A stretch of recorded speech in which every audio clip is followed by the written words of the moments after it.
सोचिए, अगर आपकी उम्र सिर्फ 6 साल हो और तभी आपके पिता का निधन हो जाए, परिवार गरीबी में डूबा हो और भविष्य का कोई रास्ता साफ न दिख रहा हो, क्या आप हार मान लेंगे या अपनी किस्मत खुद लिखेंगे?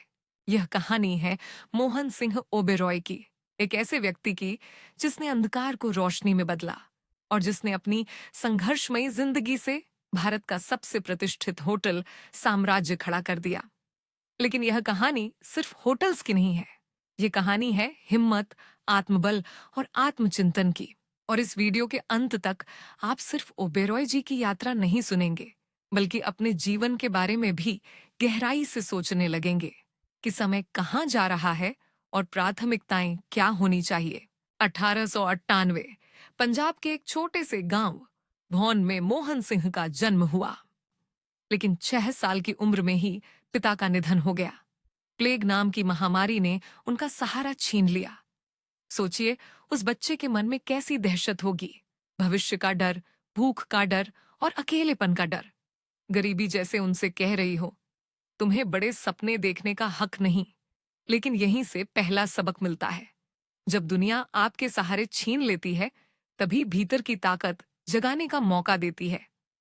ओबेरॉय जी ने पढ़ाई की, मेहनत की, पर सफलता तुरंत नहीं मिली।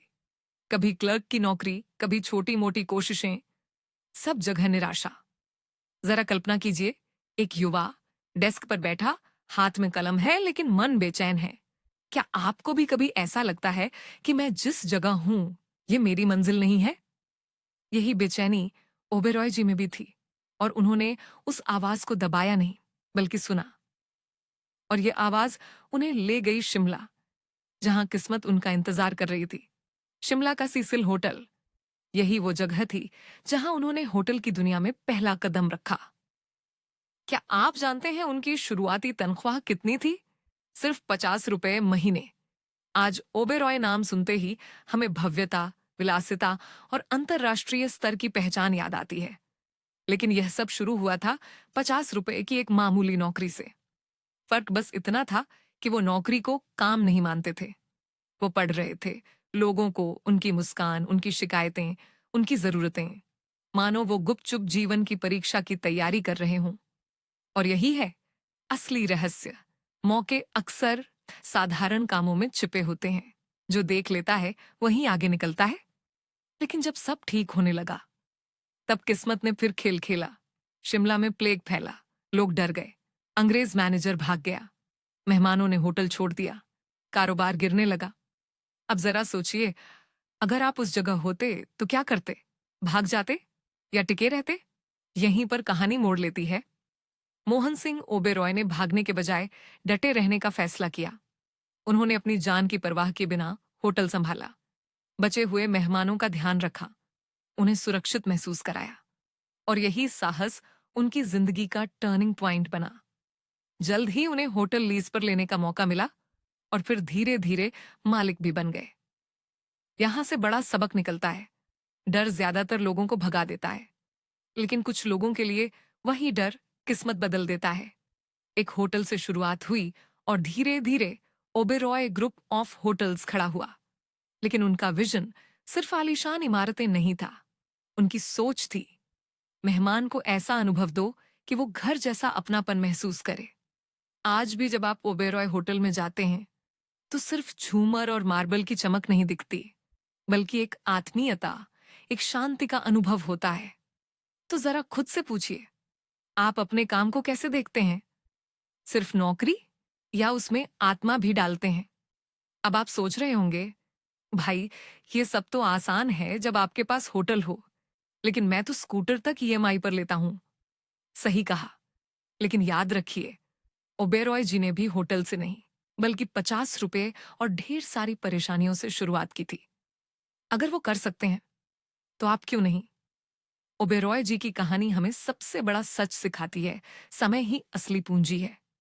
उन्होंने कभी समय, शिकायतों या भाग्य को कोसने में बर्बाद नहीं किया। उन्होंने हर पल सीखने, समझने और आगे बढ़ने में लगाया। ईआईएच लिमिटेड, जो ओबेरॉय समूह की प्रमुख कंपनी है, ने वित्त वर्ष 2024 से 25 में 770 करोड़ रुपए का सबसे बड़ा शुद्ध लाभ दर्ज किया, जो कि 14% की वृद्धि को दर्शाता है। वहीं रेवेन्यू रहा 2,880 करोड़ रुपए, लगभग 10% की वृद्धि के साथ। केवल चौथी तिमाही में ही 262 करोड़ रुपए का लाभ हुआ और राजस्व रहा 866 करोड़ रुपए। स्टैंडअलोन आधार पर राजस्व था 2,535 करोड़ रुपए और ईबिटडा 1,005 करोड़ रुपए।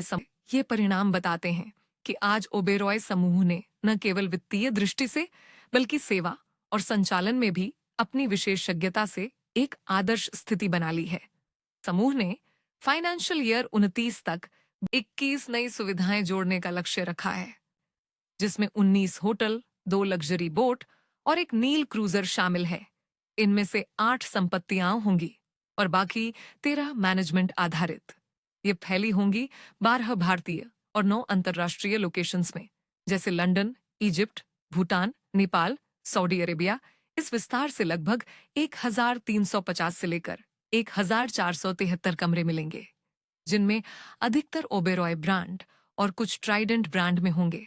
जहां भारत में लगातार नए शहरों में विस्तार जैसे बेंगलुरु, पुणे में हो रहा है, वहीं अंतर्राष्ट्रीय स्तर पर ब्रिटेन, मिस्र, सऊदी अरब, भूटान और नेपाल जैसे नए बाजारों में प्रवेश की योजना है, जिससे वैश्विक पहचान और पहुंच मजबूत होती है।